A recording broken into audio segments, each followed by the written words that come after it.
지더라고요. 아, 그래요. 네네. 음. 아이고. 안녕하세요. 안녕하세요. 네. 좋은 한 주 보내셨나요?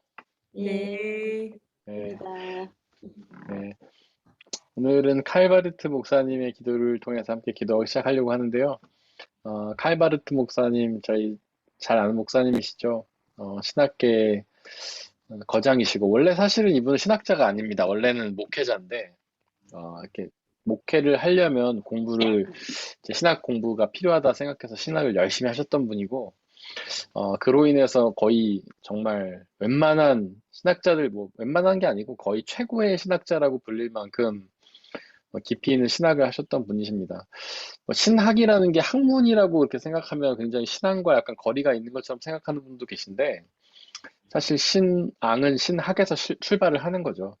어떤 학문을 함에 있어서 어떤 뭐 정보를 얻으려면 학문을 해야 되는 것처럼 우리가 하나님을 믿기 위해서는 그분을 알아야 되는데 그분을 알기 위해서는 신학이라는 게 필요하듯이 신학이라는 게 신앙을 위해서는 꼭 필요한 작업이라고 생각합니다. 근데 신학이 좀 어렵기 때문에 일반 평신도들이 좀 접근하기는 어려운데 그래서 이제 이렇게 목사님들이 좀 신학을 공부해서 나누는 게 필요하다고 생각을 합니다.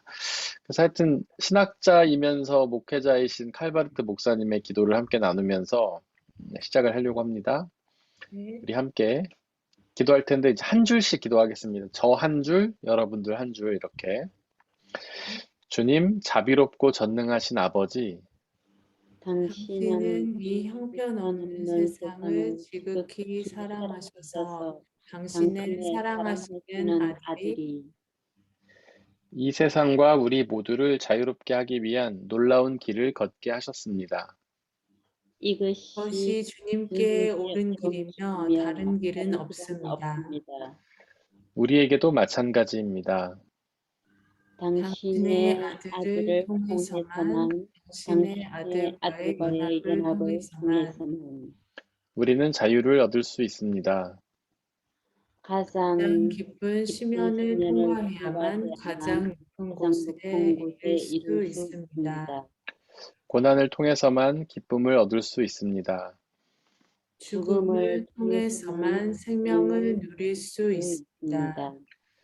이것이 참으로 사실이라면 이를 늘 당신의 당신의 선하고도 선하고도 참된 참된 질서로 질서로 기꺼이 받아들이게 받아들이게 하소서. 하소서. 예수님의 예수님의 이름으로 이름으로 기도드립니다. 기도드립니다. 아멘. 아멘. 여기 보면 이런 부분이 나오죠. 이렇게 고난을 통해서만 기쁨을 얻을 수 있습니다. 죽음을 통해서만 생명을 누릴 수 있습니다. 이제 죽음을 통해서만 생명을 누릴 수 있다는 것이 우리 기독교 신앙의 핵심이라고 볼 수 있죠. 예수 그리스도께서 십자가에서 죽으심으로 그 죽음을 통해서 부활의 생명을 누리셨던 것처럼 죽음을 통해서만 생명을 누릴 수 있다는 게 기독교 신앙의 핵심이라고 볼 수 있습니다. 그래서 우리도 어떤 신앙인들에게 있어서 죽음은 우리가 피해야 되고 두려워할 대상이 아니라 통과 의례인 거죠. 그것을 통과해야지만 부활이라는 생명을 누릴 수 있기 때문에 우리의 신앙인들은 죽음을 피하고 무서워하는 것이 아니라 오히려 죽음을 기대하고 준비하면서 살아가는 것이 우리 신앙이라고 할 수 있습니다. 근데 여기까지는 좀 동의가 잘 되는데 그 위에 줄은 좀 동의가 안 될 수도 있어요. 기쁨을 통해서만 기쁨을 얻을 수 있다라는 사실이 무슨 그 세디즘 같은 것도 아니고 왜 고난을 통해서만 기쁨을 얻을 수 있다고 말을 하는가? 그 이유가 혹시 뭐라고 생각하십니까? 왜 기독교 신앙이 고난을 통해서 기쁨을 얻을 수 있다고 말을 하는 걸까요? 그냥 여러분들 생각이 어떠세요? 고난을 통해서 주님과 네. 더 깊이 교제하게 되는 것 같아요. 그래서 아, 예, 주님으로 인한 기쁨을 네. 더 직접적으로 느낄 수 있어서 그런 게 아닐까요?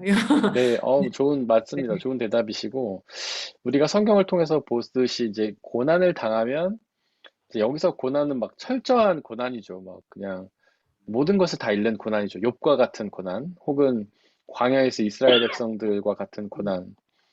그냥 아무것도 없잖아요. 광야에 가면, 먹을 거 마실 것도 아무것도 없고, 그다음에 생명의 위협이 있죠. 거기는 이제 독충과 맹수의 위협이 있고, 그리고 먹을 것도 없고, 그 다음에 낮에는 너무 덥고, 밤에는 너무 추워서 살의 위협이 계속 도사리는 곳. 그런 곳에서 이스라엘은 철저히 이제 하나님을 의지하는 거죠. 고난 속에서 하나님을 철저히 의지하고, 하나님이 없으면 살아갈 수 없다는 사실을 깨닫는 거죠. 네, 맞습니다.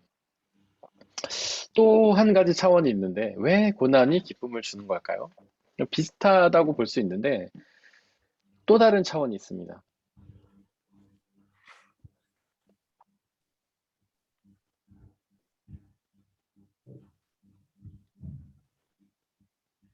고난을 이제 하나님을 의지하게 하는 것이죠.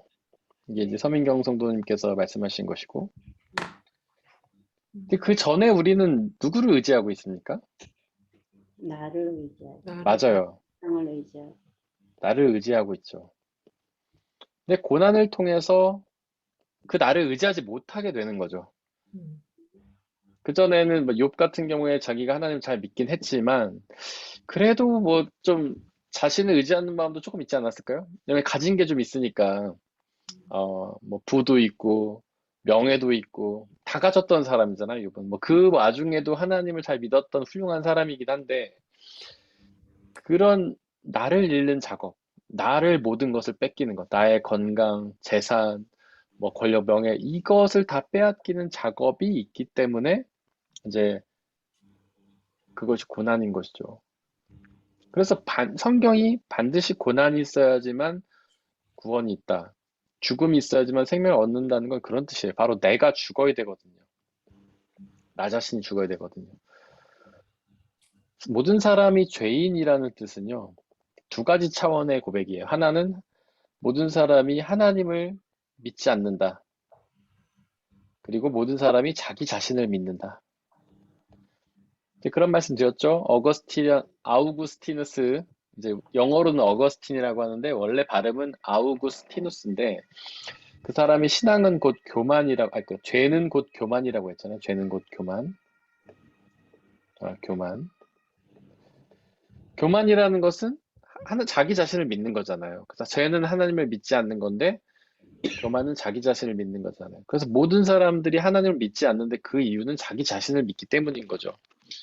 우리 인간은 뭐라도 조금이라도 있으면 그걸 믿습니다.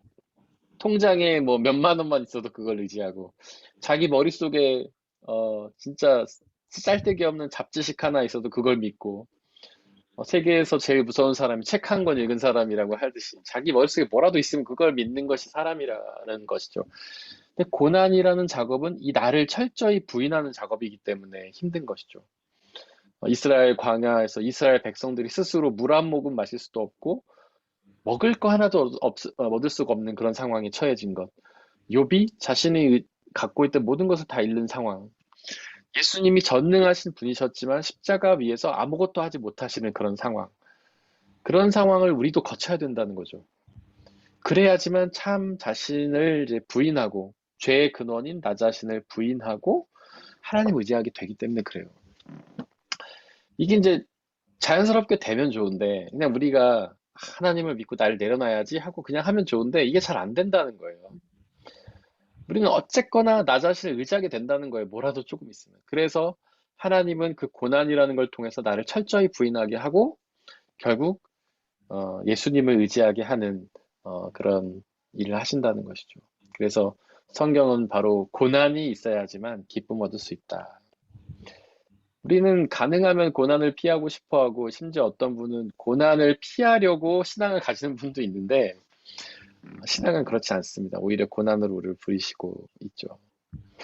최근에 어떤 분하고 이렇게 통화를 할 기회가 있었는데, 우리 교회를 다른 지역으로 가신 분이에요. 멀리 이사 가셨어요. 근데 그분이 이제 그런 말씀 하시더라고요. 저랑 성경 공부하고 설교 들을 때는 자기가 되게 힘들었대요. 왜냐하면 평생을 자기 자신을 중심으로 살았던 분인 거예요.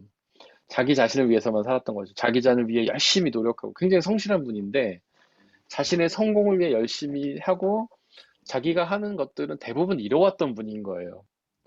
그런데 이제 다른 교회에서는 그런 소리 별로 안 하는데, 우리 교회 와서 저랑 성경 공부하고 뭐 설교하는데 맨날 자신을 죽여야 된다고 그러고 고난으로 부른다고 막 하니까 그게 자기 너무 괴로웠다는 거예요. 힘들었다는 거예요. 자기 자신이 그동안 뭐 2, 30년 정도 이렇게 믿어왔던 신념, 나 자신을 위한 삶을 내려놓는 게 너무 힘들었다는 거예요. 근데 최근에 이제 저희 교회를 떠난 지가 몇 달 됐는데 저한테 목사님 말씀이 옳았다는 생각이 요즘 좀 든다 그런 이야기를 하시더라고요. 그러면서 저를 또한 이제 이렇게 은혜 받는 시간이었는데 결국엔 맞는 것 같습니다. 우리 모두가 이렇게 고난을 통해서 자기 자신을 부인하고 하나님 앞에 나가는 일, 이것이 우리의 신앙인 것 같고요. 그래서 이런 어떤 위대한 신학자들의 어떤 기도를 읽으면서 우리가 그동안 나눠왔던 것들이 진짜 이런 신학자들도 위대한 성인들도 같이 고백하는 귀한 진리다라는 사실을 깨닫게 돼서 더 감사한 일인 것 같습니다. 자, 이제 저희가 로마서 본문으로 들어가려고 하는데요. 저희가 계속해서 1장을 나누고 있습니다. 1장 28절 오늘 나누려고 하는데 거기 28절 한번 읽어볼까요? 시작. 사람들이 사람들이 하나님을 하나님을 인정하기 인정하기를 싫어하므로 싫어하므로 하나님께서는 사람을 사람들을 타락한 타락한 마음자리에 마음자리에 내버려 두셔서 내버려두셔서 해서는 안 될 일들을 하도록 놓아두셨습니다. 아멘. 아멘. 지금 이 1장에서 계속 반복되는 이야기가 뭐냐면 내버려 두셨다라는 거예요. 내버려 두셨다. 네. 그다음에 안 될 일 하도록 놓아주셨다. 이게 계속 반복되는 일이죠. 그래서 저희가 지난 시간에 굉장히 그 기독교계의 뜨거운 감정인 동성애. 동성애 문제에 대해서도 이야기했는데 네. 그거는 이제 더 이상 논하지 않겠습니다. 저희가 답이 나오지 않는 문제이기 때문에. 네. 어쨌거나 핵심은 내버려 두신다. 안 될 일 하도록 놓아주셨다라는 건데 이게 이제 가장 먼저 1절에 시작했던 게 진노였죠. 진노. 하나님의 진노가 이렇게 사람들을 타락한 마음자리에 내버려 두셨다. 하서는 안 될 일들을 놓아두셨다. 그러니까 진노는 오르게라는 말인데 이게 원래 무슨 뜻이라고 했죠? 진노라는 뜻은 사실 조금 오역된 거고 원래 뜻이 있습니다. 네, 심판, 가르는 거. 예, 심판, 가르는 거죠. 판결을 내리는 거죠. 이 사람은 죄인, 이 사람은 의인, 이 사람 믿음의 사람, 이 사람은 이제 믿지 않는 사람. 근데 심판이 뭐냐면 그냥 내버려 두심이 심판이라는 게 이제 핵심입니다. 그래서 죄 가운데 여전히 내버려 두어 있는 사람, 우리가 그래서 출애굽기에 보면 바로에 대해서 나오잖아요. 원래 파라오인데 이제 모세가 계속해서 파라오한테 가가지고 어떤 기적들을 보여주면서 야 하나님이 이스라엘 백성들 내보내라고 이제 하라고 한다고 그랬는데 파라오가 막 설득된다 싶다가도 마지막에 하나님이 그의 마음을 강팍하게 하셔서 이렇게 나오잖아요. 그게 이제 내버려 두셨다라는 말이에요. 사실 이제 파라오를 어, 절대로 하나님을 순종하지 못하도록 마음을 막으셨다는 게 아니라 그냥 내버려 두셨다는 뜻인 겁니다. 그게. 그러니까 하나님의 영은 우리를 두 가지로 인도할 수 있죠. 우리를 회개케 하실 수도 있고 우리를 내버려 두실 수도 있는 거예요. 근데 내버려 두셨다는 겁니다. 그 내버려 두신 심판이라는 거 내버려 두심이 죄의 아까운데 내버려 두심이 왜냐하면 그러다 결국 이제 지옥에 가기 때문에 그런 거죠. 근데 어떤 사람을 내버려 두시냐? 어떤 사람을 해서는 안 될 일 하도록 내버려 두시는가? 그런 거 어떤 사람이냐? 바로 하나님을 인정하기 싫어하는 사람이라는 거죠. 인정. 여기서 인정이 뭘까요? 하나님을 인정한다는 게 뭘까요? 하나님을 구원자로 네, 고백하는 것. 하나님을 구원자로 고백하는 것. 네. 그것도 어느 정도 맞는 말입니다. 제가 나중에 설명드리겠지만 또 뭐가 있을까요? 하나님을 구원자로 고백하기 싫어하는 것. 그런 사람들이 하나님께서 죄 가운데 내버려두신다는 거죠. 또 인정이라는 게 뭘까요? 이제 구원자로 고백. 그때 네, 인정을 네, 에어캔을 맞았나? 네, 무슨 맞아요. 알고 안, 알고 네, 깨닫고 네, 네, 여러 가지가 있었던 것 같아요. 네, 알고 깨닫고 네. 그게 뭡니까? 알고 깨닫고 인정하고 믿음이요, 고백하고. 믿음. 맞습니다. 믿음이에요, 믿음. 네, 피스티오. 믿음. 네. 피스티오. 이건 헬라어죠. 이 믿음이라는 게 뭘까? 믿음이 뭘까를 우리는 되게 막연하게 아는데 이거를 칼 바르트, 우리가 아까 앞서서 나눴던 기도를 나눴던 그 칼 바르트가 그걸 구체적으로 정리를 했어요. 말씀하면서도 한 적이 있었는데, 이게 첫 번째가 이제 세 가지로 정리를 했거든요. 근데 첫 번째가 바로 아네오 캐논이었습니다. 이게 바로 인정이죠. 하나님을 인정하기 싫어한다는 것은 하나님을 믿기 싫어했다라는 뜻이에요. 인정이 믿음이거든요. 하나님을 인정하는 것. 뭐로 인정하는 거냐면 창조주 하나님, 우리의 생명을 창조하신 분 또는 구원자 하나님, 우리를 구원하시는 분으로 인정하는 것. 그래서 그전에는 나 자신을 인정하며 살던 사람에서 돌이켜서 이제 하나님을 인정하는 삶을 사는 것. 그래서 하나님께 나의 주권을 맡기고 함께 나가는 것. 이게 이제 믿음인 거죠. 그래서 인정은 꼭 믿음을 의미하는 겁니다. 이제 두 번째로 믿음은 이제 믿음을 잠깐 정리하자면 첫 번째가 인정이고 두 번째가 에어캐논이에요. 에어캐논이 아까 우리 선민경 성도님 말씀하신 것처럼 인식이죠. 혹은 암. 하나님을 아는 것이 믿음이다. 그래서 그냥 뭐 하나님을 믿어 하고 마는 게 아니라 그분을 알려고 노력하는 것. 계속해서 이제 성경 공부를 하고 신학 공부를 하고 제가 두 가지를 이제 구분해서 말씀드렸는데 성경 공부랑 신학 공부는 다른 거예요. 성경 공부는 사실 주로 정보를 모으는 일에 이제 집중하는 거죠. 야, 야곱의 아들이 몇 명이니, 뭐 예수님의 제자가 몇 명이니 그런 것도 필요합니다. 그런데 신학 공부라는 거는 이 단어의 의미를 이제 살펴보는 거죠. 인정이 뭐냐? 이거는 믿음이다. 뭐 믿음은 뭐냐? 하나님을 인식하는 것이다. 뭐 인정하는 것이다. 고백하는 것이다. 이렇게 하는 것. 이런 게 이제 신학 공부거든요. 단순히 정보를 모으는 것도 필요하죠. 근데 그 말씀의 의미가 뭔지 정확히 아는 것이 굉장히 중요합니다. 그래서 두 가지는 같이 가야 돼요. 이 알면 여섯 가지가 있지만 요거는 이제 하지 않고요. 너무 이제 많이 다른 시간에 또 하도록 하고.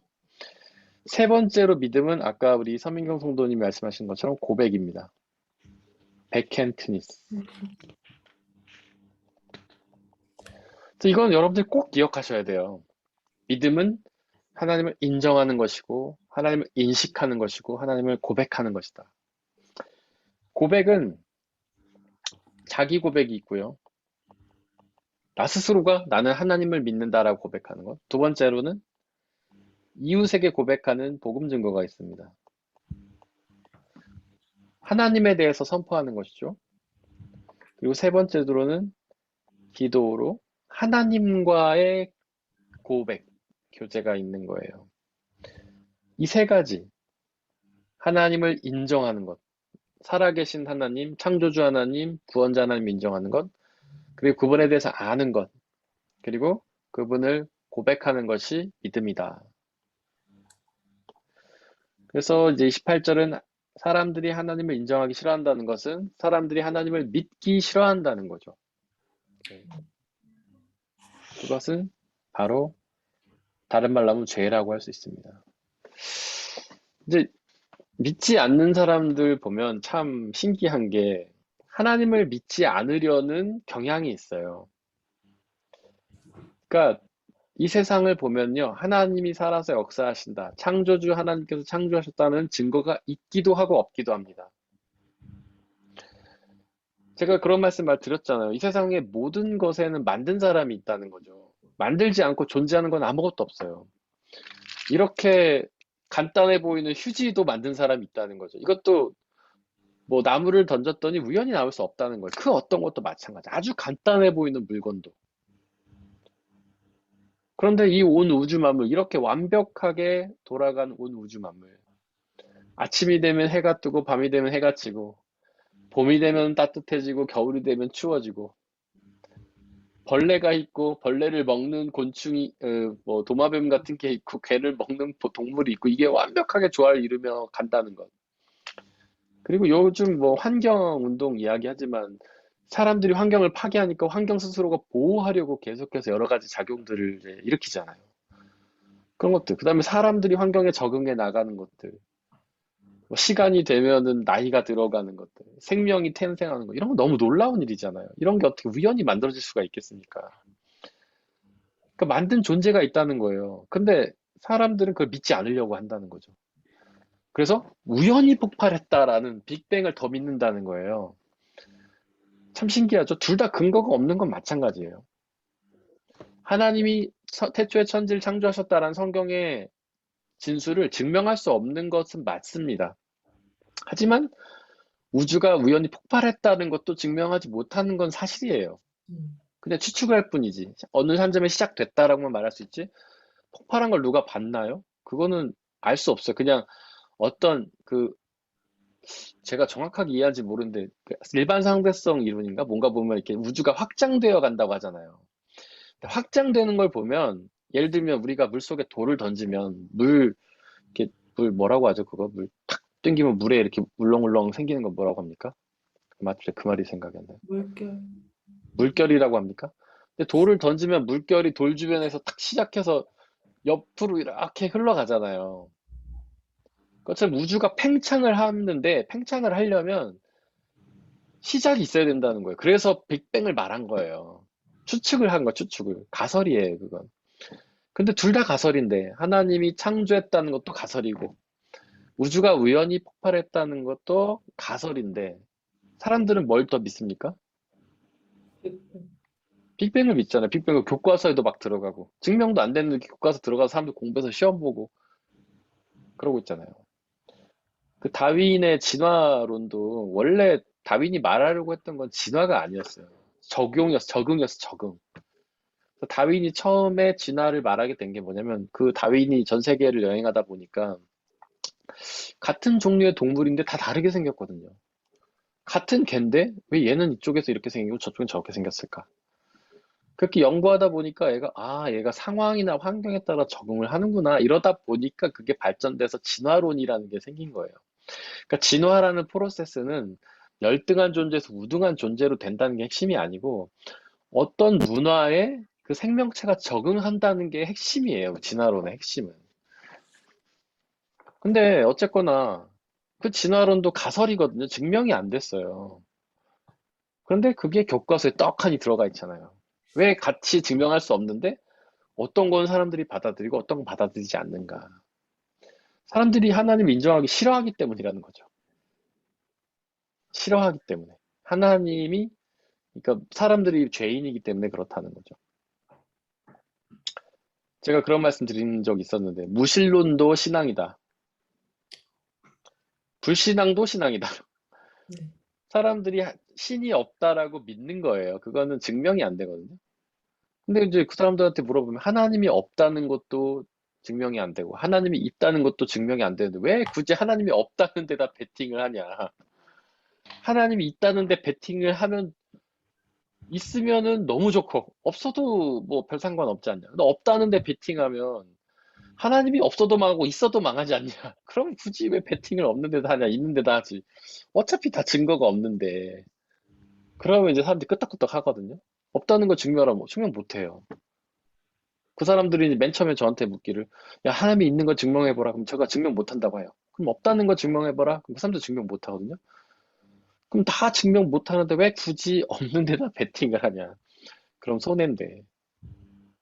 그러니까 그런 심성이 마음속에 있다는 거죠. 하나님을 믿기 그냥 싫어하는 거예요. 그냥 싫은 거예요. 이유가 없이. 그게 바로 죄라는 본성이라는 겁니다. 근데 그렇게 인정하기 싫은 사람이 있는 반면에 어떤 사람들은 그냥 되게 이렇게 믿는 사람들이 있죠. 하나님이, 저도 이렇게 처음 교회 오신 분들 만나면서 놀래는 게 뭐냐면, 이제 뭐, 살아오면서 한 번도 신앙이란 걸 가져본 적이 없는데, 교회 와서 신앙을 쉽게 받아들이는 분들이 있어요. 우리 대표적으로 서민경 성도님 같은 분들이 그런 분들이시죠. 네. 하나님에 대해서 이렇게 많이 설명하지 않았는데 믿음을 가지는다는 분이 꽤 있어요. 저도 그게 되게 신기한 상황이었는데 그런 분들은 마음속에 하나님을 믿고자 하는 의지가 그냥 있는 거죠. 믿고 싶은 마음이 있는 거예요. 하나님을 인정하기를 좋아하는 거죠. 하나님은 그런 사람들은 타락한 마음자리에 내버려 두지 않으시고 건져내시는 겁니다. 인정하기 싫어하는 사람들은 그렇게 타락한 자리에 내버려 두시는 것이죠. 타락이라는 것, 이제 악에 내려놨다는 거죠. 악. 인정하기 싫어한다. 인정이 믿음이라면 인정하기 싫어하는 것은 뭘까요? 죄죠. 이렇게 죄를 지은 사람은 악에 내버려 두신다는 거예요, 여러분. 죄를 지은 사람은 악에 내버려 두신다. 근데 이제 많은 사람들이 악을 죄와 혼동을 막 합니다. 음. 그래서 도덕적으로 악한 일을 하는 게 죄라고 자꾸 생각해요. 그래서 교회 와서 회개 기도할 때 하나님 제가 거짓말하고 뭐 누구 미워했습니다. 용서해 주세요. 근데 그런 것들은 엄밀히 따지면 죄가 아니고 악이에요. 이게 도덕적, 윤리적 잘못.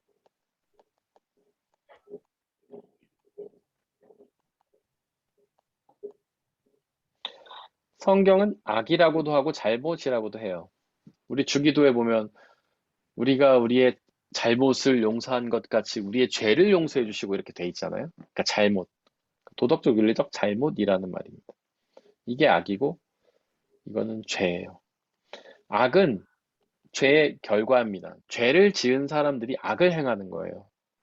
그래서 뭐 엄밀히 좀 따지자면 자기 악한 행실을 회개하는 사람이 뭐 틀렸다고 말할 수는 없죠. 근데 자기 악한 행실을 막 잘못했다고 얘기하는 거는 회개가 아니라 뉘우치는 거예요. 그건 뉘우침이에요. 하나님을 믿지 않은 것을 자기가 하나님 앞에 고하는 것이 회개죠. 하나님, 제가 하나님을 믿지 않고 살았습니다. 제멋대로만 살았습니다. 이렇게 말하는 것이 회개고, 제가 거짓말했어요. 제가 뭐 이웃의 물건을 탐했어요. 이렇게 말하는 거는 뉘우침이에요. 이게 다르다는 거죠. 그러니까 죄를 지은 사람들이 악을 행하게 된다. 그게 28절의 말씀이에요.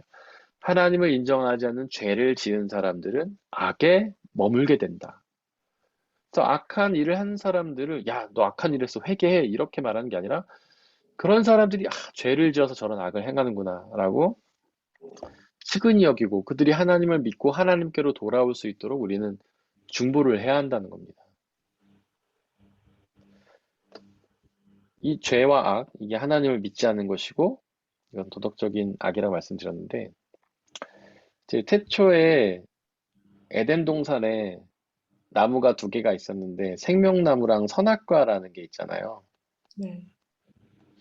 이 선악과는 원래 이름이 선악을 알게 하는 나무죠. 네.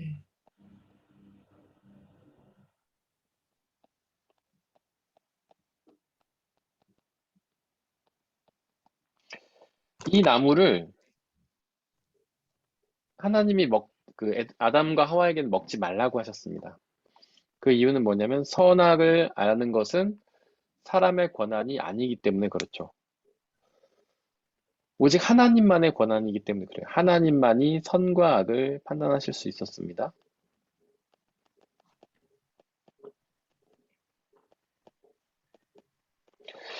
하나님이 판단하시는 선과 악은 절대적일까요? 절대적이지 않을까요? 절대적. 절대적이죠. 그래서 이것을 의라고 말해요. 의, 불의. 하나님이 판단하신 절대적인 선, 이게 의예요. 하나님의 뜻이라고도 할 수 있어요. 하나님이 판단하시는 절대적인 악, 이게 불이에요. 이거는 하나님의 뜻에 반대되는 거예요. 그런데 아담과 하와가 이 선악과를 먹고 선악을 판단하기 시작했죠.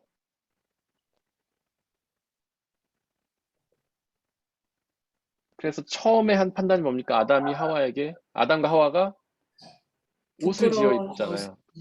맞아요. 옷을 벗고 있는 걸 부끄러움 지어 입잖아요. 그러니까 벗은 몸이 부끄럽다고 생각하고 그게 악이라고 생각한 거예요. 그래서 옷을 만들어 입은 거죠. 이 선이라는 말의 원래 그러니까 히브리어 원어는 토브라는 말이에요. 이게 좋다란 뜻이에요. 굿. 영어로는 굿. 영어도 똑같죠. 굿이 좋다는 뜻도 되고 선이라는 뜻도 되죠. 독일어도 마찬가지고. 그래서 하나님이 판단하시는 선, 하나님이 보시기에 좋은 것은 절대적 선인 의가 되는 것이고 하나님 보시기에 나쁜 것은 불의가 되는 거예요. 근데 사람들이 보기에 좋은 것을 이제 선으로 판단하고 나쁜 것을 악으로 판단하거든요. 그래서 아담과 하와 보기에 벗은 게 좋지 않았던 거예요. 아마도 아담과 하와의 몸매가 별로 좋지 않았기 때문이 아닐까 하는 추측이 가능한데 보기 좋았다면은 서로 선이라고 판단했을 수도 있겠죠. 어쨌거나 농담이었는데 아무도 웃지 않으시네요. 네.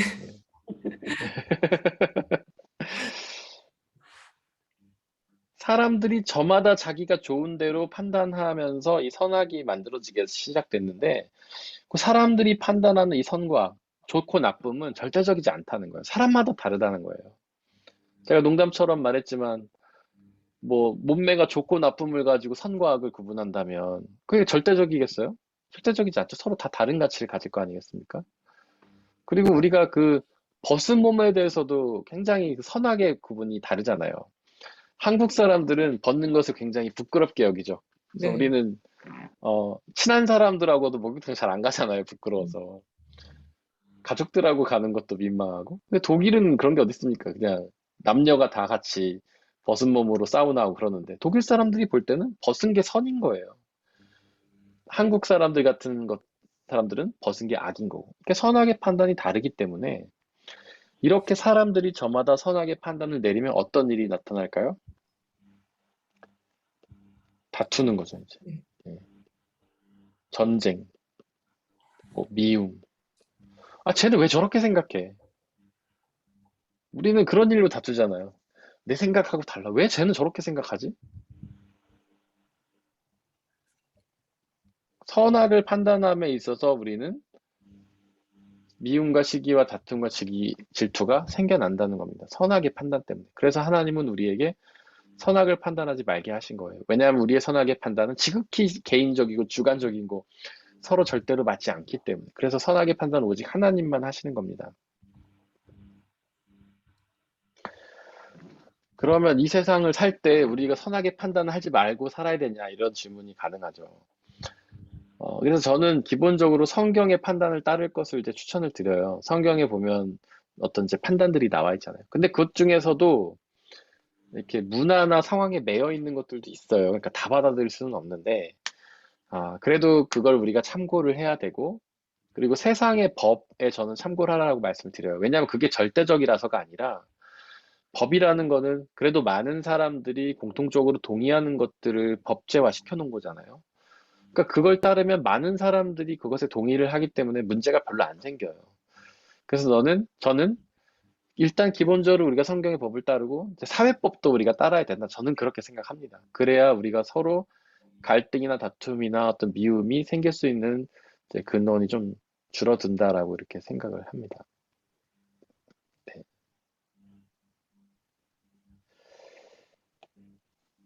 이렇게 저희가 28절을 했는데 혹시 28절에서 좀 궁금한 게 있으실까요? 질문이나 나누고 싶은 게?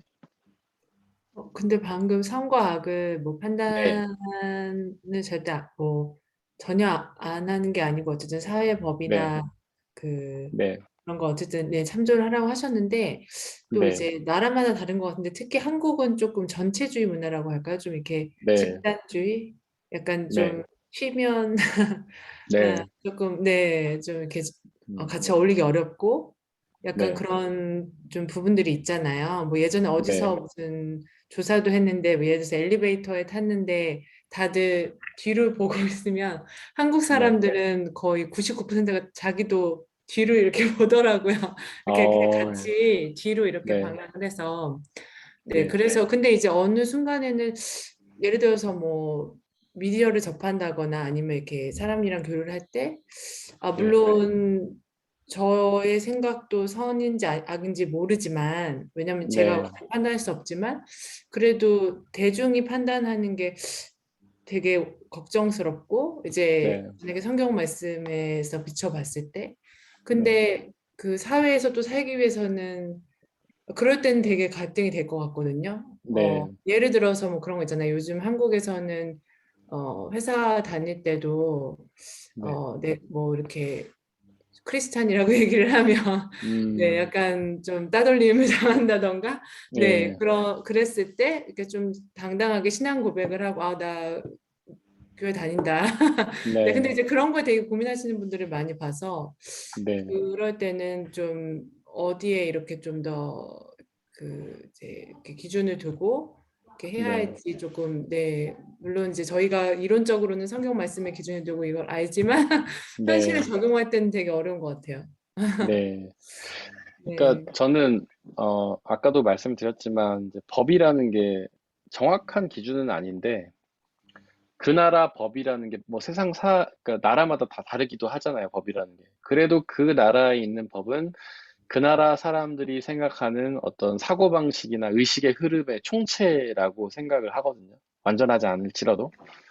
그러니까 그 문화에서 그 법을 따르면 그래도 뭐 큰 문제는 없는 거예요. 동의는 다 되는 상황이죠.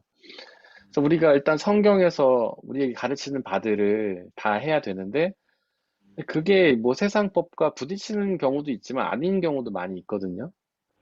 그래서 어쨌거나 우리가 사회법을 최대한 준수하면서 나가면 세상 사람들과 크게 부딪힐 일도 없고, 그 안에서 지혜롭게 이제 그리스도의 법을 따라가면서 사는 것이 옳지 않나 저는 그렇게는 생각을 해요. 그러니까 우리가 성경 속에서 판단할 수 없는 것들에 대해서는 그 사회법을 그냥 따르는 것이, 이제 필요하다는 거죠. 그 바울도 그렇게 얘기를 했잖아요. 위에 있는 권력에 복종하라 얘기를 했는데, 네, 그게 이제 권력 자체에다 뭐 순종해라, 복종해라 이런 의미라기보다는 어떤 그들의 이제 다스림, 그러니까 다른 말로 하면 법이라고 할 수 있죠. 옛날 같은 거야 이제 법제화가 딱 돼 있다기보다는 왕의 가르침이 법이잖아요. 그러니까 위에 있는 권력에 순종하라는 말은 어떻게 보면 그러니까 세상적인 질서, 법 질서, 규칙 이런 것들을 따르라라는 뜻이거든요. 근데 그런 말을 바울이 했던 이유가 뭐냐면 이제 초대교회가 처음에 이제 너무 자기들끼리 모이고 예수님 전하고 세상 사람들과 막 부딪혔어요. 그러니까 로마가 이제 로마뿐만 아니라 뭐 유대인들도 그렇고 그리스도인들 막 탄압을 막 했잖아요. 그래서 감옥에 갇히고 막 이렇게 이런 일들이 생겼잖아요. 근데 바울이 볼 때 우리가 믿음을 지키면서 물론 그 믿음 때문에 감옥에 가는 것은 하나님 보시기엔 좋은 일인데 자꾸 그렇게 되니까 더 복음을 전하기가 너무 어려워지게 된 거거든요. 그래서 너무 세상 사람들하고 대립하지 말고 음, 그들의 법을 따르면서 그들과 함께 수능을 하면서 그들과 어울려 살면서 그 가운데서 복음을 전해라 지혜롭게 이제 그런 얘기를 이제 바울이 하는 거거든요. 그래서 저는 그렇게 추천을 드리고 싶고 저도 이제 2년 정도 신한은행에서 그 계약직으로 직장 생활을 한 적이 있어요. 이제 대학원 다닐 때 네네. 이제 저녁에 콜센터에서 전화 받는 거 이제 아, 진짜. ATM기 보면 옆에 전화기 있잖아요. 전화기 아, 딱 걸면 이제 제가 받았어요. 보통 콜센터는 여자 직원들이 많은데, 이제 저는 네. 보통, 5시부터 12시 막 이때까지 일을 해야 하니까, 밤에 늦으니까 이제 남자 직원들 4명이서 지켰거든요, 거기. 그 중에 한 명이서 제가. 그래서 사회생활이라는 걸 좀 했죠. 네. 거기, 근데 거기가 이제 한 200명 정도 되는데, 남자 한 10명도 안 되고 나머지 다 여자예요. 거의 이제, 아, 아시죠? 네네. 남자들 많은 데서 여자들은 청일점이지만, 여자들 많은 데서 남자는 왕따라는 아, 쉽지 사실을 않죠. 네. 무관심의 대상이고, 예, 네. 온통 건물에 여자 장실밖에 없고, 남자 장실은 정말 아, 하나밖에 없는데, 막 그런 곳이었고. 음. 어쨌든 그런 데였는데, 이제 제가 처음부터 저는 아예 신학생이라는 그 신대를 나왔다는, 그다음에 뭐 아, 전도사라는 게 알려진 채 회사를 이제 들어갔잖아요. 그러니까 처음에는 정말 왕따였죠, 저는. 사람들이 잘 말을 안 시켜주는 거예요. 이제 일단은 그뭐 신앙인이라는 걸 떠나서 일단 뭔가 성직자가 된 사람이라는 그런 느낌이 있어서 그런지 처음에 막 그랬는데 저도 그냥 거기서 어 이렇게 그들의 법을 따르고 막 그렇게 지냈거든요, 그냥. 근데 좀 지나니까 이제 한두 명씩 커밍아웃을 하더라고요. 나도 교회 다녀 사실은 막 그러면서 아, 그렇게 성격 괴팍하고 육두문자를 남발하시던 과장님이 알고 봤더니 교회 안수 집사님이어서 어, 그때 받은 충격이 저는 너무 막 심해가지고 맨날 그 욕을 입에 달고 사니던 분이셨거든요. 그 보통 일반적인 말보다 욕이 더 많이 나오는 분인데 안수 집사님이었던. 근데 나중에 저보고 재하가 나 어제 대표 기도하고 왔어 막 그러시고 막 그러시. 어쨌든 그랬는데 이제 나중에는 뭐 그냥 다들 이렇게 잘 지냈어요. 저도 그렇고 그분들과 잘 지냈는데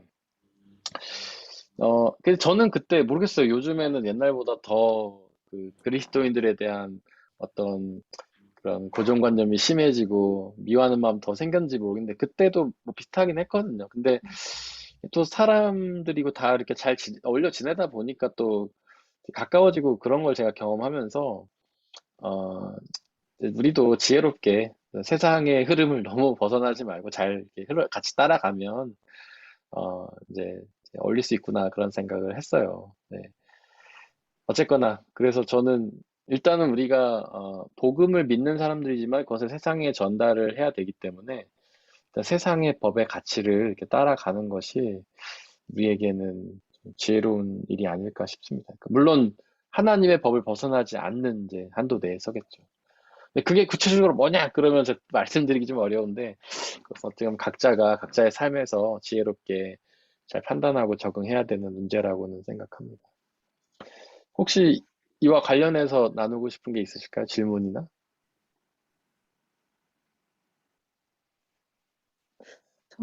저도 네, 목사님과, 그러니까 저도 한국에서 당연히 그런 게 있었고, 또 성령 네, 훈련회 같이 또 그런 것도 저도 다 그런 게 있었던 것 같은데, 네, 처음에 이제 너무 이제 막 보수적으로 믿고, 음, 막 이렇게 경직되게 한국에서 이제 그렇게 배웠다 보니까, 그렇게 네, 믿게 되었을 때, 또 모범생처럼 지내다 보면 그런 걸 열심히 따르고 막 이렇게 하다가, 막 그런 네, 거 스스로 경건 생활이나 이런 거 못하게 됐을 때 뭐, 네, 실망하기도 하고 뭐 그런 일도 있겠죠. 근데 이제 네, 독일에 와서 또 시간이 지나면서 또 이제 저도 내가 원하지 않는 사람들과 지내야 될 때 네, 되게 좀 처음에 부대낌이 있었던 것 같아요. 네, 근데 이제 시간이 지나면서 음, 내가 교회만 더 오래 다녔고 경건 생활만 더 음, 오래 했다 뿐이지 네, 결국에는 저 사람과 똑같다는 거를 음, 느끼게 됐던 시점이 있었던 것 같아요. 네, 내가 욕만 입으로 안 뱉었을 뿐이지 속으로는 뭐 어쨌든 네, 똑같은 그런 마음, 미워하는 마음, 뭐 어쨌든 사랑하지 못하는 마음은 우리 뭐 하나님이 없으면은 누구나 다 똑같으니까. 네, 그래서 그런 걸 깨달으면서 이렇게 내가 스스로가 음, 그런 이제 뭐랄까 어떻게 보면 어렸을 때는 그걸 열심히 하다 보니까 그걸 뭐라고 단어를 해야 될지 모르겠어요. 영적 교만이라고 해야 되는 네, 건지 모르겠는데 이제 음, 어린아이처럼 내가 다 알아. 나는 잘 믿어. 막 이렇게 생각했다가 결국에 하나님께서는 그런 것들조차도 이제 나의 의가 되는 순간이 확실히 있는 것 같아요. 그래서 네, 그런 것들이 다 깨지고 나도 저 상황에 있었다면 저거보다 나는 더 네, 했을 사람이구나라는 것을 깨달았을 네, 때 네, 그러면서 낮아지고 겸손해지면서 그러면서 좀 네, 더 나에 대한 이렇게 좀 더 이렇게 내 스스로가 막 생각하는 그런 어떤 완벽한 수치적인 것들에서 좀 음, 자유하게 되었다고 해야 되나? 네, 그런 게 없어도 하나님이 나를 사랑하시는구나. 왜냐면 맨날 그 음, 부분은 실패하니까 사실 내가 네, 생각한 완벽한 그 경건 생활이라든지 뭐 음, 사람들이 볼 때 좋은 평판을 받아야 되며 음, 그리스도인으로서 당연히 내 모습을 보면서 그리스도의 향기가 되고 싶지만 사실 네, 사람들은 열 중에 하나만 실패해도 겁나 음, 뭐 이렇게 너도 똑같네 이렇게 하잖아요. 네, 이제 그럴 때마다 이제 무너지는 거죠, 제가. 네, 그런 시간들, 하지만 결국엔 또 하나님께서 너 원래 그랬는데 내가 그래도 너 네, 사랑했는데 왜 그거를 몰랐냐, 뭐 그런 시간들이 음, 있으면서 아, 내가 할 수 있다고 생각하는 그 교만 자체에서 자유해졌다고 해야 네, 되나? 네, 그러면서 오히려 더 네, 이렇게 하나님 믿지 않는 사람도 아니면 나랑 결이 다른 사람이랑도 좀 잘 네, 지낼 수 있게 되었지 않았나. 그러니까 그러면서 나의 본 모습을 좀 찾아가면서 약간 네, 그런 중간에 어느 지점. 근데 또 이제 너무 같이 있으면 또 당연히 휩쓸려 가기도 하고. 네, 근데 또 다행인 건 하나님이 또 다시 교회 안에 음, 있으면 또 다시 불러주시고. 네, 그러다가 그렇게 하면서 약간 계속 중간을 찾아가게 되는 것 같아요. 네. 그 굉장히 이제 중요한 얘기를 해주셨는데, 이제 사실 그 나이스 가이 컴플렉스라는 게 있잖아요. 착한 사람 콤플렉스. 예. 아, 착한 사람이 되어야만, 그러니까 기독교인들에게는 어느 정도 이런 컴플렉스가 있는 거죠. 자기는 착한 존재가 되어야 된다. 그런데 이게 사실은 바리새인들의 이야기와는 다를 바가 없거든요. 겉으로 경건해 보이고 길에서 막 기도하고 금식하고 뭐 얼굴에 금식하는 티 내고 그게 나이스 가이 컴플렉스죠. 겉으로 좋아 보이는 척하고. 실제로 성경은 바리새인들을 굉장히 뭐라 하지만 실제로는 그 사람들이 굉장히 존경받던 그런 종교인들이었어요. 마치 우리가 교회 직분자들이나 성직자들을 존경하는 것처럼. 근데 이런 사람들에게 예수님이 뭐라고 하셨냐면 회칠한 믿음이다. 뭐냐면 회는 이제 페인트거든요. 페인트를 칠한 무덤. 겉으로는 예쁘게 미술 작품처럼 해놨지만 안에는 이제 시체가 있는. 그러니까 겉으로는 행위는 굉장히 나이스한데 사실 그 마음속에는 사악한 마음이 가득한. 아까 지은 자매님 되게 고백하신 것처럼 입으로 욕만 안 뱉었을 뿐이지 생각으로는 다 하는 그런 게 바리새인이라는 거예요. 근데 그게 왜 그러냐면 성경은 모든 사람이 죄인이라고 하잖아요. 모든 사람이 죄인이에요. 죄인이 아닌 사람이 한 명도 없는 거예요. 심지어 자기가 하나님을 믿어도 죄인이에요. 우리가 하나님을 믿으면 죄가 사라진다고 생각하지만 사라지는 게 아닙니다. 그게 용서받는 거지. 여전히 있지만 하나님이 그냥 없다고 인정해 주시는 거지 없는 게 아니에요. 그래서 우리는 하나님을 믿어도 여전히 죄인이고 우리 마음속에는 여전히 죄가 있는 거예요. 그러니까 우리가 아무리 나이스하게 하려면 그건 뭐가 되는 거냐면 그냥 회칠한 무덤, 미선이 되는 거예요. 연기가 되는 거예요. 미선이라는 게 연기잖아요. 연기하게 되는 거예요. 마음속으로는 진짜 막 사악한 마음 다 있으면서 겉으로만 나이스한 척 연기하게 되는 것이죠. 연기. 그러니까 오히려 자기가 죄인임을 인정하고 그들과 다를 바가 없다는 사실. 하나님 믿거나 안 믿는 거는 착하냐 안 착하냐의 차이가 아니라 죄를 용서받았냐 안 받았냐의 차이인 거죠. 우리가 하나님 믿는다고 막 착해지는 게 아니잖아요. 그러니까 그거를 인정하면 그들하고 다를 바가 없는 거. 그저 난 용서받은 더 은혜 받은 사람인 거죠. 그래서 이것을 인식하는 것, 자매님이 깨달았다는 게 굉장히 귀한 것이고 또 많은 사람이 거룩이라는 단어를 오해해요. 거룩이 무슨 뜻입니까? 네, 네. 구별된 거잖아요. 그다음에 다른 것. 다른 게 있으려면 구별되려면 어떻게 해야 되나요? 온통 하얀색만 있으면 구별이 됩니까? 음, 까만 바탕에 하얀 점이 있어야 구별이 되는 것이고 하얀 바탕에 까만 점이 있어야 구별이 되는 거예요. 그러니까 우리가 거룩하다는 거는 세상과 담을 쌓고 그들과 벽을 쌓고 그들과 떨어져 지내는 게 거룩이 아니고 그들 속으로 들어가는 거죠. 그들과 함께 지내고 살을 부대끼고 말을 나누는 것이 바로 거룩인 거예요. 그래서 하나님이 예수님이 우리에게 세상의 빛과 소금이 되라고 하신 것이죠. 어둠을 비추는 빛이 되고 썩지 않는 짠맛이 되라고. 네. 네, 근데 목사님 그게 진짜 어려운 것 네. 같아요. 아까 네. 자매님이 말씀하셨는데 제가 요새 저도 되게 고민하는 것 중에 하나인데 어떤 네. 거냐면 이제 분명히 말씀하신 대로 저희는 뭐 수도 생활하는 것도 아니고 당연히 세상에 나가서 복음을 전해야 하고 네.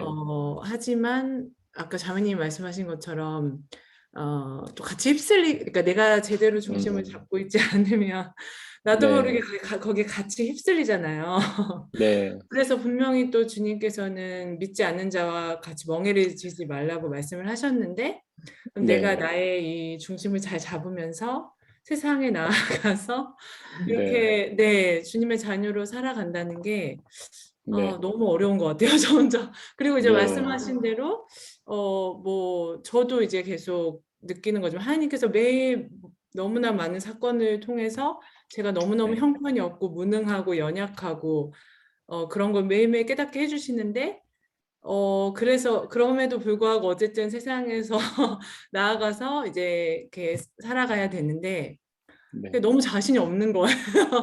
이제 네, 세상에 물론 그렇다고 저를 격리해서 이렇게 살 수 없는데 근데 네. 거기에 나가서 하는데 이제 같이 휩쓸리지 않고 이럴 자신이 없고 나도 내가 네. 너무나 나약하고 잘 넘어가고 이런 걸 네. 점점 더 잘 깨달으면서 네. 그럼에도 불구하고 어떻게 세상에서 네, 이렇게 너무 어려운 것 같아요. 네. 네. 맞아요. 정말 어려운 일이죠. 그래서 저는 항상 신앙을 고공줄타기라고 생각합니다. 고공줄타기 하는 사람들 보면 이렇게 서서 긴 나무 막대기 하나 붙여 계속 균형을 맞추잖아요. 근데 그게 신앙생활인 거죠. 이렇게 그것을 승리할 수 있는 방법은 늘 깨어서 하나님을 기억하는 것 밖에 없는 것 같아요. 그래서 우리가 세상 속에 살면서 세상 사람들과 함께 있지만 하나님을 기억하는 것이, 하나님이 우리와 함께 계시고 우리의 구원자라 사실 늘 기억하면서 그 균형을 잡아가는 노력이 진짜 필요한 것 같아요. 제가 아까 거룩에 대해 설명하면서 까만 바탕에 흰 점이 있는 게 거룩이다라고 얘기했듯이 그것이 주는 의미는 이제 여러 가지가 있겠지만, 첫째로는 우리가 세상 속으로 나가야 된다는 것이고, 두 번째로는 세상 사람들과는 분명히 다른 빛을 갖고 있어야 된다는 거거든요. 하나님을 갖고 있어야 된다는 거거든요.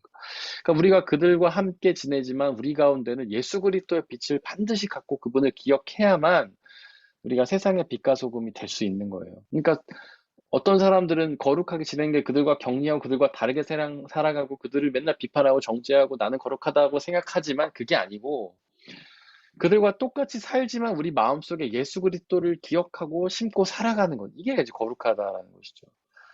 예수 그리스도를 기억하고 믿음으로 살아갈 때 우리는 죄책감에서 벗어날 수 있고, 아까 서민경 성도님이 말씀하신 것처럼 우리의 죄를 깨닫게 해주시고 회개케 하신다고 하셨는데, 이게 이제 좋게 표현하면 죄를 깨닫게 하고 회개케 하는 걸 수도 있지만 나쁘게 표현하면 죄책감이 될 수도 있거든요.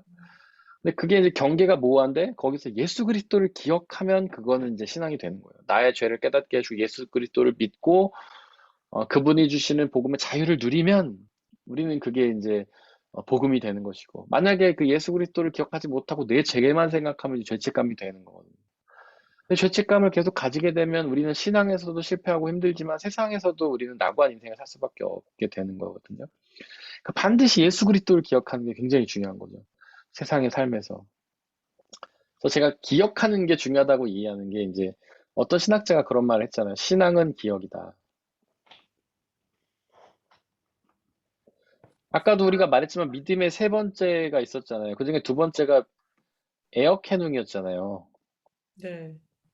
에어캐농은 아는 것이잖아요. 아는 것은 기억하는 거예요. 정보를 넣는 거예요, 예수님에 대해서. 그러니까 우리가 세상 속에서 우리가 예수 그리스도를 기억하고 그분을 위해서 신앙생활에서도 승리하고 세상에서도 승리하기 위해서 예수님을 항상 기억해야 되는 거예요. 그것을 기억하기 위해 우리는 기도하는 것이고 말씀을 묵상하는 것이고 예배를 드리는 것이죠. 우리 예배 속에서 말씀과 성찬을 통해 예수 그리스도를 기억하고, 그러니까 항상 예수님을 기억하는 것, 그것이 이 세상에서 승리할 수 있는 비결이죠. 승리라는 게 뭐 어떤 유혹에 안 넘어가고 세상 사람과 다른 사람, 그게 아니라 이 세상 속에서 세상 사람들과 함께 살면서 그들을 사랑하면서도 그들에게 휩싸이지 않고 예수 그리스도를 붙잡아가는 거. 예. 그 어려운 일을 할 수 있는 것이 바로 예수 그리스도를 기억하는 것이다 라는 겁니다. 그러니까 사람들이 예수님을 믿으면 이길 수 있어 그렇게 생각해서 그 어려운 일을 날 때마다 예수님 믿습니다, 예수님 믿습니다 이렇게만 하거든요. 근데 그것도 좋지만 더 효과적인 거는 예수님이 하신 일들을 기억하는 것이라는 거죠. 예수님조차도 세상으로 나가서 세상 사람들과 함께 거하셨잖아요. 근데 거기 보면 되게 지혜로우세요. 그들과 함께 거하실 때도 있지만 기도가 필요하면 혼자 산으로 가서 고독하게 기도하실 때도 있고, 또 어떨 때는 뭐 금식하시기도 하고, 또 어떨 때는 막 갑자기 말이 생각이 안 나네요. 어쨌든 그들과 함께 몸 비비기도 살다가도 고독하게 기도하시는 순간도 있었고, 예수님이 뭐 사람들이 이제 성경에는 그게 되게 멋지게 말이 표현되어 있는데 그냥 예수님이 쓰는 말이 사람들이 쓰는 말투였다는 거죠. 시장 말투, 우리로 말하면 시장 말투를 쓰셨다는 거예요, 예수님이. 이 언어학자들의 이제 그 연구에 비하면. 그리고 예수님이 독사의 자식들아라는 말도 하시잖아요. 세례 요한도 마찬가지고 독사의 자식들아. 이게 우리도 비슷한 동물을 사용한 욕이 있지 않습니까? 멍멍이의 자녀들 뭐 이런 거 있잖아요. 그런 거라는 거죠. 그러니까 예수님이 그냥 이런 평범한 사람들이 쓰시는 용어도 쓰셨을 만큼 그들 삶 속에 깊이 들어가셨는데, 그럼에도 불구하고 늘 하나님과 깊은 교제와 그분을 기억함을 통해서 그 신앙을 유지하셨던 거. 그런 게 이제 우리의 모범이 돼서 이제 우리도 그렇게 세상을 살아야 한다는 것이죠. 물론 쉬운 일은 아닙니다. 네, 자매님. 그 목사님 지금 아까 말씀하신 거에서 제가 다시 한번 네. 그래서 좀 문득 든 생각이, 네, 거룩하다는 뜻을 저희가 조금 네, 어느 부분에서는 약간 오해한다고 생각되는 게, 네, 누군가에게 거룩하게 보여야 된다고 생각하는 것 같아요. 네, 근데 이제 목사님이 아까 말씀하셨을 때는 우리 네, 세상에서 뭐 하물며 뭐 목사님 예수님도 세상과 똑같은 언어도 쓰시기도 하셨다고 네. 했지만, 그러니까 결국엔 네. 마음속에 예수님을 품고 음, 사는 것은 사실 사람들이 보이지 못하는 부분도 더 크잖아요. 네. 왜냐면 모든 부분을 우리가 막 다 엄청 거룩하게 한다는 게 네. 조금, 그러니까 결국에는 우리가 약간, 그러니까 저는 거룩하다는 뜻을 네. 내가 누군가한테 좀 거룩하게 보여야 된다고 오해하고 있지 음, 않나. 네. 그러니까 마음이 거룩하게 구별되고 네. 예수님을 담고 있으면 되는 건데, 그게 네. 겉으로 뭔가 거룩해 보여야 되고 하다 보니까 그 바리새인의 모습과 약간 계속 이렇게 섞이게 되는 게 아닌지. 네. 그리고 왜냐면 저도 어려운 부분이 네. 같은 그리스도인이지만 네. 어떤 뭐 어디 일하거나 막 이랬을 때 정말 그분이 그리스도인이라고 믿기 힘든 분인데 그리스도를 믿는다고 했을 때 오히려 안 믿는 사람한테보다 저도 더 판단을 네. 하게 되는 거죠. 네. 아닌 걸 알면서도 나조차도 그 판단에서 사실 자유롭지가 않잖아요. 네. 무의식적으로 그 생각이 든단 말이에요. 네. 아, 저분이 믿는 분이었어? 막 이런 생각들. 네. 그러면 또 반대로 생각해보면 나도 그렇게 보일 수 있을 텐데.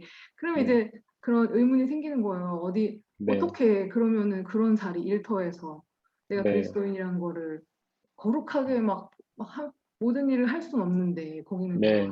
세상의 이해와 그런 걸 추구하는 곳이니까. 네. 그리고 또 그런 사람들을 보면서 판단해서 자유로워지는 게 너무 힘든 거죠. 내 네. 스스로조차도. 네. 그래서 그러면 안 되는 걸 알지만 네. 쉽지 않고, 또 그런 분들이 네. 내가 못하는 거를 당연히 하나님 앞에 더 가진 달란트도 더 있으시고 막 이렇게 하실 텐데, 내가 보기 싫은 부분만 보면서 이제 저 사람이 그리스도인이라고 했을 때 약간 판단하게 되는 네. 그런 거 볼 때 좀 네. 거룩하게 보여야 된다는 것에 많이 갇혀 있지 않나 그런 생각이 네. 들어요. 네. 그런 이제 저도 제가 봤을 때도 그런 이제 어떤 신앙인들이 여러 명 있는데 그런 사람들이 이제 거룩하게 보이려고 하는 모습들을 보면은 대부분 이런 것들인 것 같아요. 그러니까 어떤 뭐 식사 전에 기도를 한다던가 주의를 지킨다던가 뭐 술 담배를 안 한다던가 이런 모습들이죠. 근데 사람들이 신앙인들한테 기대하는 건 그런 게 아니라는 거예요. 그런 건 아무 상관이 없어요. 그 사람들은 신앙인들이 기도를 하든 말든 술 담배를 하든 말든 별로 상관이 없어요, 사실은. 근데 그들이 받는 부분은 뭐냐면 저는 사랑이라는 부분이라고 생각해요. 하나님을 사랑하고 이웃을 사랑하는 것. 그들이 그 힘든 직장 생활에서도 동료들을 사랑해서 조금 더 희생하고 그러면 그 사람들이 아 믿는 사람들이 다르네 이렇게 생각한다는 거죠. 뭐 술 담배 안 하고 뭐 밥 먹을 때 기도하고 야 신앙이다 훌륭하다 이렇게 판단하지 않는다는 거예요. 별로 상관이 없다는 거예요. 쟤는 교회 다니나 보다 이렇게 하지. 근데 그 사람이 그 직장에서도 남들보다 더 희생하고 그렇게 하려고 했을 때 야 저 사람은 진짜 신앙인으로 이렇게 생각한다는 거예요. 그러니까 우리가 경건해 보이려는 노력, 거룩해 보이려는 노력은 좋은 건데 그 노력이 좀 잘못됐다는 거예요. 그냥 바리새인들처럼 뭐 기도하는 모습, 뭐 금식하는 모습 이런 것만 보여주려고 한다는 거죠. 그러면서 예수님이 지적했던 게, 야 너네는 부모한테 할 거 안 하고 고르반이라고 하지 않냐. 야 나는 하나님께 다 드려서 부모님께 드릴 게 없어. 그러면서 부모님은 내 몰라라 하지 않냐. 그런 걸 지적하잖아요. 그러니까 사랑이 중요한 거다. 그게 이제 하나님이 우리에게 하신 명령이시기도 하죠. 하나님을 사랑하고 이웃을 사랑하라. 그러니까 어떤 겉으로 드러난 종교 형식에만 매이고 사랑하지 않는 것은 하나님의 말씀도 어기는 것이지만 다른 사람들에게도 전혀 감동을 주지 못하는 그리스도인으로서 거룩함 드러내지 못하는 모습이 된다는 것이죠. 반대로 얘기해서 하나님을 사랑하고 이웃을 사랑하는 그것이 바로 하나님께도 인정받는 그리스도인이 되는 것이고 세상에서도 거룩하고 인정받는 그리스도인이 된다는 거죠. 그래서 바울도 그런 얘기를 하잖아요. 자기는 한 명의 영혼을 얻기 위해서는 어떤 모습도 될 수 있다 이런 얘기를 하잖아요. 근데 저는 그게 사랑이라고 생각했어요. 이제 그 이야기에 나왔던 게 고기 먹는 문제 때문이잖아요. 제사상에 올려진 고기 때문에. 어떤 사람들은 당시에 고기가 제사상에 바쳐진 경우가 있었기 때문에 고기를 먹으면 우상숭배 아니냐. 그래서 거기서 말하는 게 믿음이 약한 사람은 그런 걸 보고 상처를 받는다. 믿음이 강한 사람 아무 상관이 없다. 우상은 죽은 건데 고기 먹는다고 뭐 죽은 우상 섬기는 거 아니지 않냐. 그러니까 믿음이 강한 사람도 약한 사람도 있으니까 나는 강한 사람에게는 강한 사람하고 똑같이 해주고 약한 사람에게는 약한 사람하고 똑같이 해준다 이렇게 얘기를 하잖아요. 그래서 강한 사람들하고 가서는 같이 고기 먹는 거죠. 뭐 바울이 먹었다는 얘기는 안 하지만 저의 경우라면 먹겠습니다. 그래서 그 사람들이 상처받지 않게 하는 거죠. 약한 사람들한테 가가지고는 안 먹는 거죠. 그게 이중인격이라는 게 아니라 그 사람들을 사랑해서 그 사람들의 마음을 다치지 않게 해주기 위한 배려라고 생각해요. 네. 저한테 성도님들이 가장 많이 질문하시는 것 중에 하나가 목사님도 술을 드시나요? 라는 질문을 진짜 많이 하시는데 저한테 저는 뭐라고 얘기하냐면 노코멘트라고 얘기합니다. 노코멘트. 답하지 않는다. 아, 진짜요? 네. 그러면 마시는 사람들 드시세요? 그러면 전 노코멘트예요. 알아서 상상하세요. 상상에 맡기겠습니다. 저는 왜 그러냐면 저가 뭐라고 얘기하든 누군가는 상처를 받아요. 집에서 혼자 있을 맛이- 때는 좀 먹습니다. 아니 저는 노코멘트입니다. 절대 답하지 않습니다. 왜냐면 제가 마신다고 하면은 안 마시는 사람들이 상처를 받아. 어떻게 목사가 술을 마실 수 있어? 그러거든요. 근데 제가 안 마신다고 하면은 또 마시는 사람이 상처를 받아요. 아니 목사님 술 마시는 게 죄, 아닌가요? 네, 목사님 술 마시는 게 죄가 아니라면서 목사님 안 드십니까? 막 이래요. 그러면 그래서 제가 얻은 지혜가 저는 노코멘트입니다. 그러면서 막 제 앞에서 술 드시면 제가 술도 따라드리고 목사가 따라드리는 술도 한 잔 받으셔야지 하면서 따라드리고 그러거든요. 근데 저는 제 나름대로가 그냥 그들을 이렇게 배려하고 사랑하는 마음이라고 생각을 했고 제가 직장 생활할 때도 그랬어요. 저는 회식 자리 안 빠지고 다 갔어요. 근데 그리스도인들 뭐 전도사 이런 사람들 안 가는데 저는 다 갔어요. 가서 다 술 따라드리고 이제 그분들 퍼지면 다 택시 태워 보내고 집에 사모님한테 전화해서 지금 과장님 택시 타고 가셨습니다. 전화하고 진짜 12시에 퇴근하면 그 사람들 막 전화해요. 나 여기 어딘데 와. 그러면 막 새벽 2시까지 이 진짜요? 사람들 막 저는 다음날 학교 가야 되는데 그리고 자기 차 맡겨서 자기 집에 좀 데려다 달라고 그러고 이런 사람 진짜 많았어요. 근데 저는 그게 그냥 제가 그 안에서 그리스도인으로서 나름 그들과 함께 살아가는 방법이었습니다. 저는 그래서 이렇게 한번 그런 저한테 보살핌을 받고 나면은 그렇게 잘해주고 그러더라고요. 그래서 저는 그런 식의 접근이 오히려 맞는 게 아닌가. 우리가 뭔가 어떤 형식적으로 그리스도인임을 그들에게 보여주려고 하는 것보다는 정말 사랑을 나눔으로써 그리스도인을 나타내 주는 게 아닌가 싶어요. 하여튼 뭐 아까 저도 마찬가지인데 제가 군대에 가서 많이 느낀 게 진짜 믿지 않는 사람들 중에 너무 착한 사람들 많더라고요. 그때 제가 정말 많이 회개하고 반성하고 이렇게 좀 힘든 일 생기면 저도 이렇게 슬슬 빼고 전우회가 어딨냐 나라도 챙기자 막 이랬는데 걔네들은 예수님 안 믿는데도 그렇게 전우들을 위해서 희생하고 그런 사람들이 많더라고요. 그래서 그때 되게 많이 도전을 받았고 정말 저런 사람이 이웃에게 감동을 주는 사람이다. 저렇게 내가 그리스도인이 저런 모습이어야지 세상에 감동을 주는구나. 이런 생각을 했고 그 사업하시는 집사님들 이렇게 만나면 저번에 한번 누가 그런 얘기를 하더라고요. 자기는 신앙인이라고 하면 오히려 안 뽑는데요. 자기가 신앙인인데 저 사람이 신앙인이라면 안 뽑는데요. 뽑아놓고 보면 그렇게 문제를 일으킨다는 거예요. 자기 교회 가야 돼서 야근 못한다, 뭐 수요일, 금요일 야근 못한다, 주일에 일 못한다, 막 이러면서 회사에 그런 걸 이렇게 어떻게 이 연합을 깨친다는 거죠. 그리고 뭐 교회에서 새벽 기도하고 피곤하다고 회사에서 잠이나 자고 그런다는 거예요. 그런 얘기를 들으면 역시 신앙인들은 세상에서 자기 일을 정말 잘하고 자기 앞가림 잘하고 남에게 사랑 베풀 때 오히려 그리스도인의 향기를 내는구나. 물론 이제 자기 나름대로는 하나님께 새벽 기도하고 은혜를 나누고 했겠지만 그렇게 힘들어도 회사 가서는 정신 차리고 바카스 마시고 커피 마시고 정신 차리고 일을 해야 세상에서도 인정받는 그리스도인이 되는구나 이런 생각을 많이 하게 되었습니다. 저는 그런 게 거룩함이 아닐까 그렇게 생각합니다. 저는 개인적으로. 네. 네, 오늘 혹시 뭐 또 질문하거나 나누고 싶은 게 있으실까요? 시간이.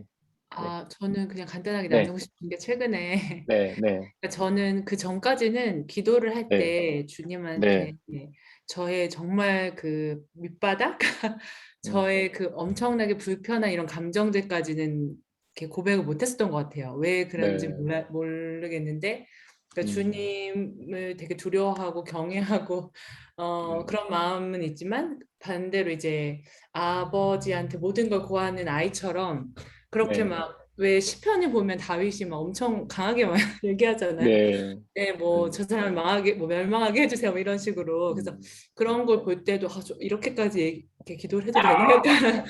조금 그런 게 있었던 것 같아요. 근데 이제 제가 네.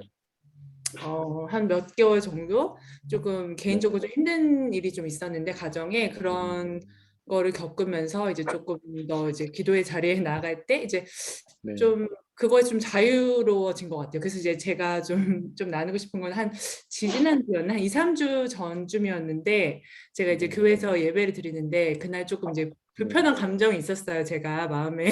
네. 그래가지고 이제 그냥 주님한테 좀 투정을 부렸어요. 예배를 하면서 예배를 이제 시작과 동시에 제가 네. 뭐라고 말씀드렸냐면 주님 저한테 이제 구원을 약속해 주시고 자녀 삼아 주셨으니까 그 은혜만으로 사실은 너무나 크기 때문에 제가 다른 네. 것까지 바라면 너무 욕심이겠죠? 이러면서 그때 음, 주님한테 말씀드렸던 게 근데 주님 이제 어쨌든 하나님 나라를 허락하셨으니까 제가 여기서 행복한 것까지는 너무 바라면 안 되겠죠. 그거는 주님 별로 관심 없으시죠. 제가 이렇게 마음으로 주님한테 네. 말씀드렸어요. 근데 이제 예배 끝날 때쯤에 너무 강하게 주님께서 네.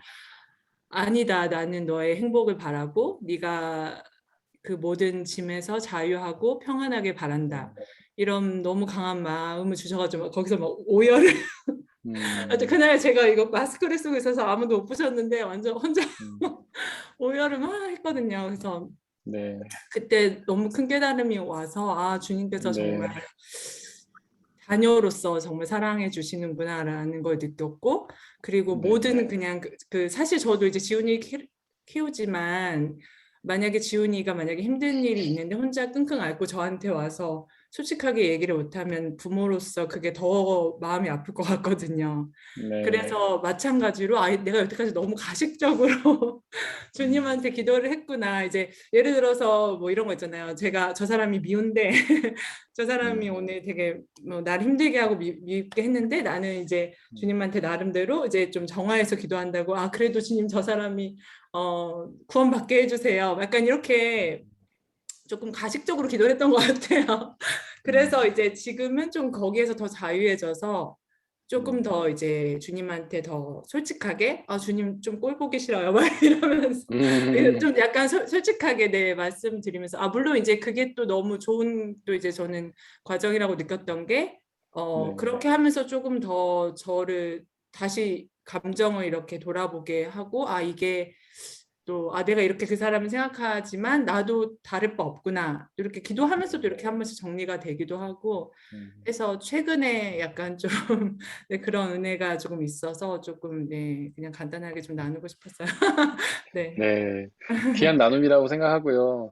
아까 네. 이제 다윗에 대해서 언급하셨는데, 맞아요. 시편을 보면 거의 네. 거기 탄원시라고 돼 있는데, 말이 좋아 네. 탄원시지, 그냥 불평 성토대회라고 할 수 있고, 그 욥기를 저희가 계속 나누지만, 그 중간에 보면 되게 심하게 욥이 불평을 하잖아요. 나를 네. 왜 이렇게 지어놓고서 괴롭히시냐, 나를 죽여달라, 막 이런 얘기 할 만큼 네. 하는데, 계속 얘기하지만, 하나님은 그럼에도 불구하고, 그의 불평에도 불구하고, 그를 온전한 의인이라고 하셨거든요. 그 얘기는 불평이 죄가 아니라는 거죠.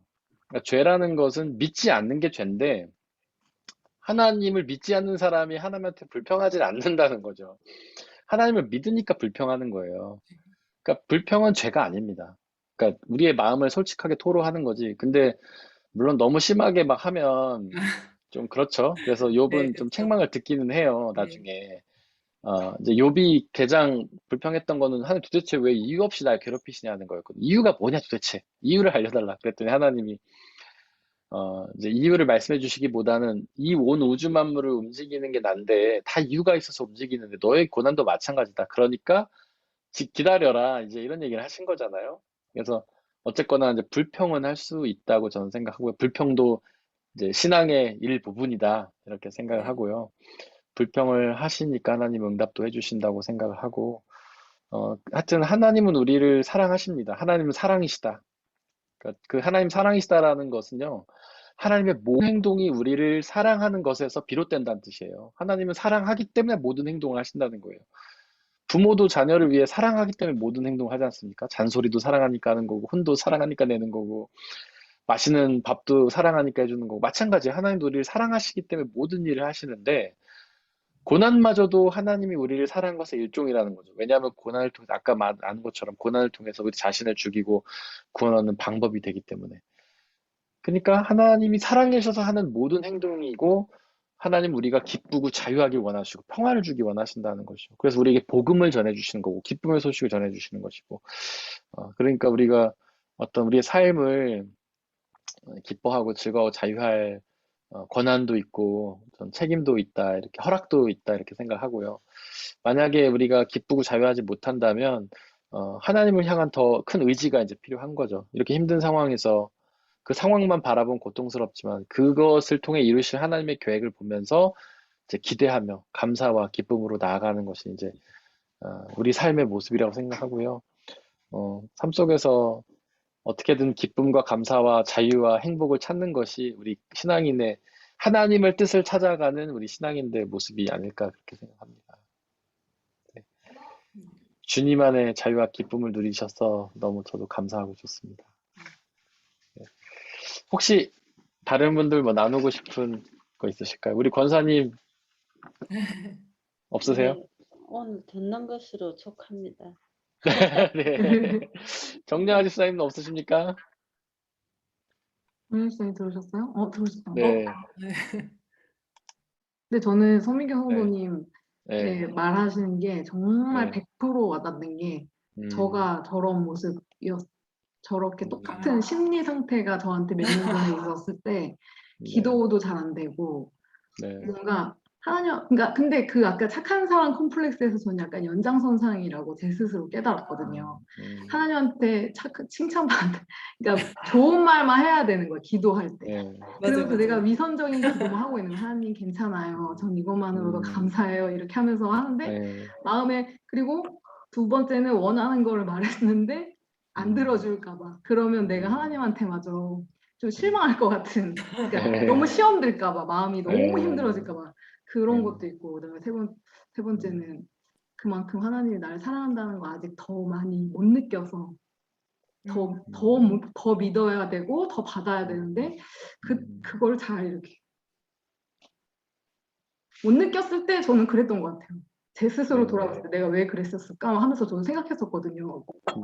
왜 기도가 이렇게 위선적으로밖에 안 될까? 그리고 돌아보니까 제가 하나님과의 관계하는 방법이 내가 다른 사람하고 하는 방법하고 똑같이 하고 있더라고요. 사람들한테도 그냥 참 속마음은 좀 덜 솔직하게 참고 좋게 하려고만 하고 근데 사실은 나도 성질 있는데 막 이러면서 네. 저는 그걸 깨달으면서 저의 모습을 좀 찾아가려고 많이 노력했던 것 같아요.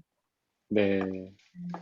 맞아요. 나이스 가이 컴플렉스가 우리의 신앙을 망치고 그걸 율법주의자들처럼 위선적으로 만드는 굉장히 큰 그 잘못이라고 생각하고 지금 목사들이 많이 걸려요. 이 나이스 가이 컴플렉스에 착한 사람 컴플렉스 많이 걸리고 저는 목사병이라고 생각하는데 뭔가 거룩한 사람처럼 극심한 거죠. 극심한 상태 가장 꾸며진 상태를 이제 유지하는 그런 게 이제 목사병이라고 생각하는데 저도 목사병에 시달렸던 적이 많이 있었고 근데 정말 그것에서 벗어나기 위해서는 스스로가 죄인이라는 사실을 철저하게 깨닫고 하나님 앞에 나가고 인정하는 게 진짜 중요한 것 같고 그다음에 죄를 우리가 예수님 믿으면 사라지는 게 아니라 용서받는 거다. 우린 여전히 죄인이지만 용서받는 거다라는 걸 깨닫는 게 되게 중요한 것 같아요. 그래서 주일에 옛날에는 사역하고 오면은 내가 오늘은 뭘 착하지 못하게 했는가 막 돌아보면서 자책하고 괴로워하고 맨날 그랬는데 그거 내가 죄인이라는 걸 깨닫고 부족한 종이라는 걸 깨닫고 늘 실수할 수밖에 없고 마음속에 악이 가득한 존재라는 사실을 인정하고 용서를 구하는 것, 그 복음, 정말 그 복음을 붙잡는 게 우리를 진짜로 자유롭게 한다는 거를 이렇게 가슴 깊이 이제 뼈저리고 그걸 막 기억하면서 살면 좀 그런 병에서 헤어나올 수 있는 것 같습니다. 근데 내 스스로가 나한테 조금 실수해도 괜찮아라고 말하는 그게 너무 힘들어요, 사실. 그게 맞아요. 힘들어서 그런 것 같아요. 이거밖에 맞아요. 안 돼도 괜찮아. 이게 저는 그걸 네. 모범생병이라고 생각했는데 목사님 네. 목사님병이라고 생각하셨는데 내 스스로 괜찮아. 너 이 정도만 그러니까 너 이거밖에 안 돼 이게 아니라 너 이 정도만 네. 해도 괜찮아라고 스스로를 용서하는 게 좀 힘들어서 네, 맞아요. 저는 제일 힘들어. 그것 때문에 더 그랬지 않았나 그렇게 생각이 들더라고요. 저는 그걸 약간 극복하는 방법 중에 하나로 기준을 되게 낮췄어요. 기준을 되게 낮추고. 아, 근데 그게 되게 쉽지 네. 않아요. 기준이 네. 높으니까. 그러니까 맞아. 기준을 낮추면 좀 만족스러울 때도 있더라고요. 보면 아. 기준이 너무 높으면. 그러니까 제가 이제 예배 마치고 나면 항상 이제 마음이 불편한 거예요. 그러니까 딴 거보다 이렇게 하나님의 말씀을 온전히 전하지 못했다는 그런 느낌이 항상 들어요. 100% 매주마다 들어요. 그런 게. 이렇게 그게 너무 괴롭고 그 감정이 다음 주 설교 준비하는데 또 미치고 계속 그게 영향을 미쳐 악영향을 되게 미치고 그러니까 삶이 되게 피폐해져요. 그런 게. 그래서 그냥 저는 목표로 야 설교를 더 그러니까 중간에 잘리지 않고 끝까지만 전하면 나는 한 거야. 이렇게 그냥 스스로 목표를 되게 낮게 잡고 하다가 중간에 뭐 못하지는 않으면 잘한 거야. 이렇게. 네. 그러니까 죄인이라는 걸 인정하는 그런 연장선에서 그런 게 나오는 거죠. 저는 하나님 말씀 온전히 전할 수 없다라는 생각을 이제 늘 하고 사람들에게 내 이야기가 전달될 수 없다는 생각을 늘 하고 이제 뭐 다른 것도 마찬가지로 착할 수 없다. 완전히 착할 수 없다. 나는 연약한 인간이다. 이거를 이렇게 기준을 낮춰서 이제 좀 어렵지만 그런 것들이 이제 죄인임을 인정하는 게 근원인 것 같습니다. 혹시 정영아 집사님 아까 뭐 말씀하신 것 같았는데 하실 말씀 있으셨나요?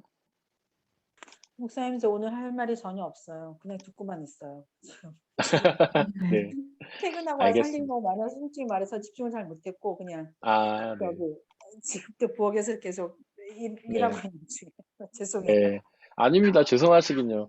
이렇게 바쁜 와중에도 참여해 주신 게 감사한 일인 거죠. 참여하시고 들어주신 게 감사한 일인 거고, 저는 그렇게 생각합니다. 그럼 오늘 뭐 더 이상 나누고 싶으신 거나 질문하실 게 없으시다면, 우리 칼바르트 목사님의 기도를 다시 한번 하면서 마치도록 하겠습니다. 제가 한 줄, 여러분들이 한 줄, 그렇게 기도하고 마치겠습니다. 주님, 자비롭고 전능하신 아버지, 당신은 이 이 형편없는 세상을 지극히 사랑하셔서 당신의 사랑하시는 아들이 이 세상과 우리 모두를 자유롭게 하기 위한 놀라운 길을 걷게 하셨습니다. 이것이 주님께 옳은 길이며 옳은 다른 길은 길이며 없습니다. 길은 없습니다. 우리에게도 마찬가지입니다. 당신의 아들을 통해서나 당신의 아들과의 연합을 통해서나 우리는 자유를 얻을 수 있습니다. 가장 깊은 심연을 통과해야만 통과해야만 가장 높은 가장 곳에 높은 곳에 이를 이를 수 수 있습니다. 있습니다. 고난을 통해서만 기쁨을 얻을 수 있습니다. 죽음을 통해서만 생명을 생명을 누릴 누릴 수 수 있습니다. 있습니다. 이것이 참으로 사실이라면 이를 당신의 선하고도 선하고도 참된 참된 질서로 질서로 기꺼이 기꺼이 받아들이게 받아들이게 하소서. 예수님의 이름으로 이름으로 기도드립니다. 아멘. 아멘. 네. 감사합니다. 좋은 밤 되세요. 감사합니다. 감사합니다. 좋은 밤 되세요. 좋은 밤 되세요.